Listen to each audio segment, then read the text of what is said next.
Hi everyone, so I'm here today to do a book talk for you about 10 Things I Hate About Me by Randa Abdul Fattah. I'm pretty sure that's how you say her name at least.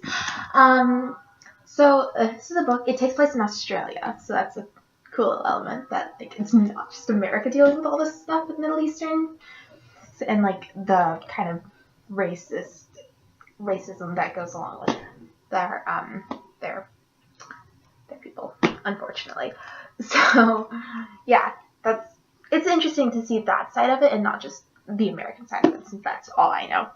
But so this book is about this girl named Jamala, and at school she actually goes by Jamie because her skin is light enough and she dyes her hair blonde, so she can basically get away without people realizing she's Middle Eastern, which is pretty cool for her. Like, she likes it. She thinks it makes her normal. She's very happy with it.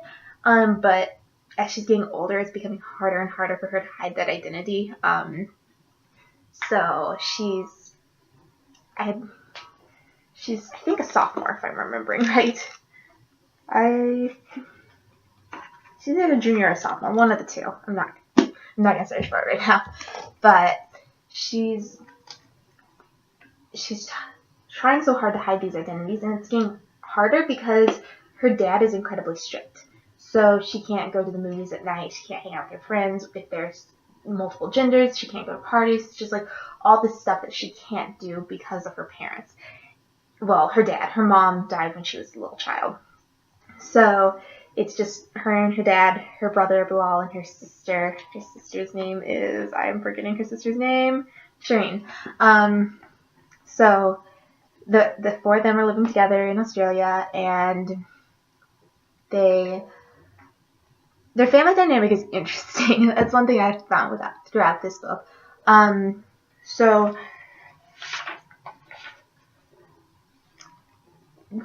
Jamala feels like she doesn't have any freedom, whereas her brother Bilal is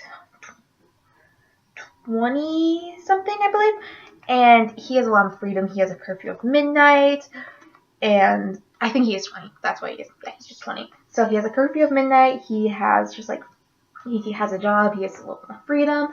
Her sister Shireen is 22, and she's basically does what she wants. She goes to protest all the time for just women's rights and stuff, and it's kind of awesome. Like, I applaud her a lot. She's cool. She's like that cool older sister that everyone wants to have. I liked her, but she pretty much doesn't have any restrictions, whereas Jamala, one thing is she has this charter curfew, so it's kind of interesting. It's kind of cool. It's really weird. The movies must be in the daytime. Bilal's friends do not constitute family members. No boys. Not allowed to go out after dark. So it's just all this crazy stuff. It's it's wild to imagine a father being that strict with his daughter. So yeah, Jamala's having a hard time with that, and so it's starting to creep into her school life, and she can't do things with her friends, and they're starting to question it, and she's starting to feel bad because she wants to be friends with them, and she can't because she's struggling to get her father on board with her friendships. So yeah, and she doesn't want to invite them over because she doesn't want them to see her family, since she's trying to hide the fact that she's Middle Eastern. So it's just all this mess, and it's all coming unwound.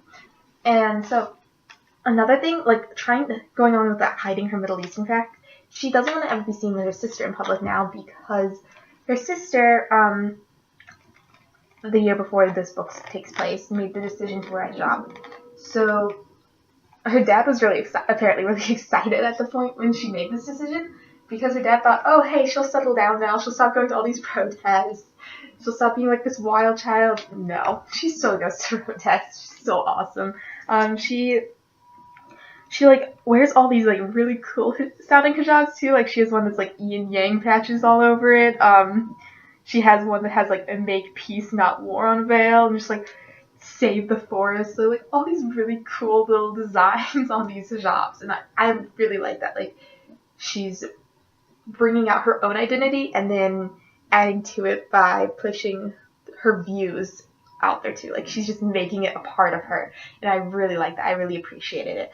I thought that was a really cool way to go about showing off the hijab. Like, it is a part of her, and she's making it her own. So that was sweet. Another element of this book.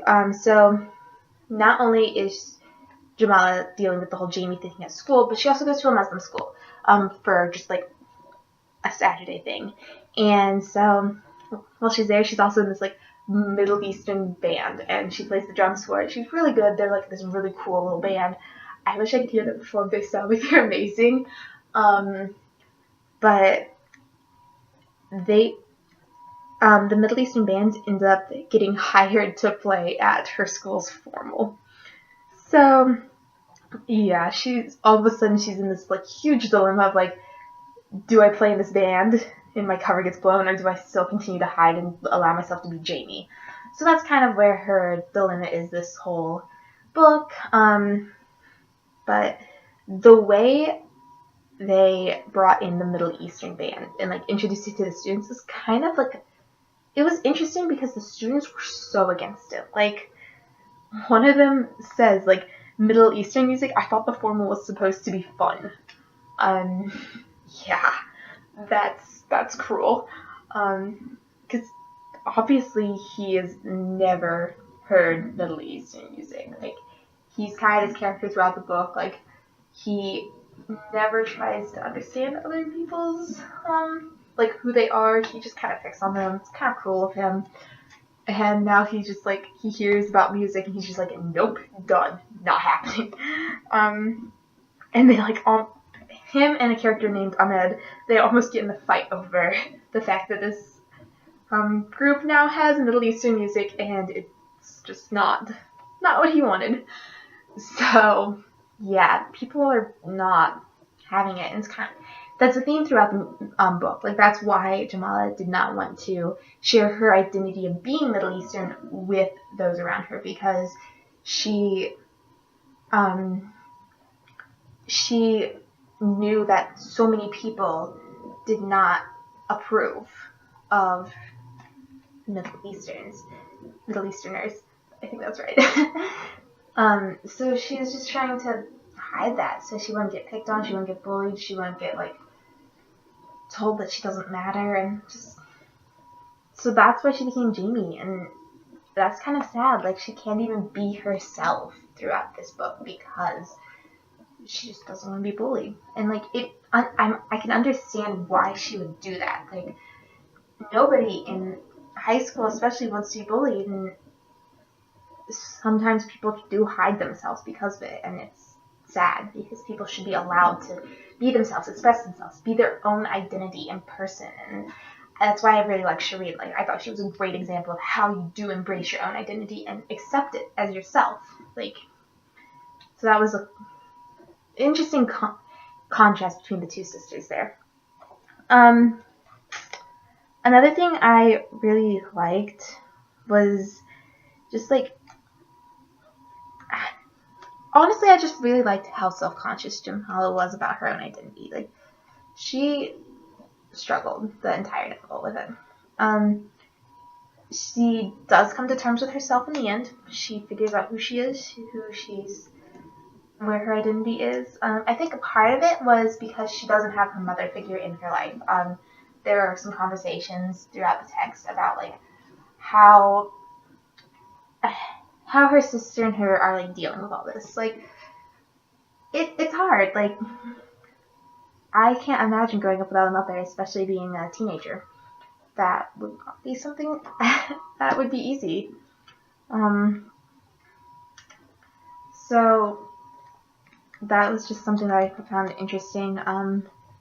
Yeah, it was a really good book. It was really easy to read, but really like engaging. Like, you were rooting for Jamala to figure everything out. You were rooting for her to find true friends that would accept her for herself, and it was just a cool little concept. I really liked it. I know this author writes another book called Does My Head Look Big in This? I really want to read that at some point in time because it sounds good. That was actually my first pick, but I couldn't get it in time. But I do plan on reading it next as soon as I get a chance because this book is really good and I liked it. So yeah, that's 10 things I hate about me.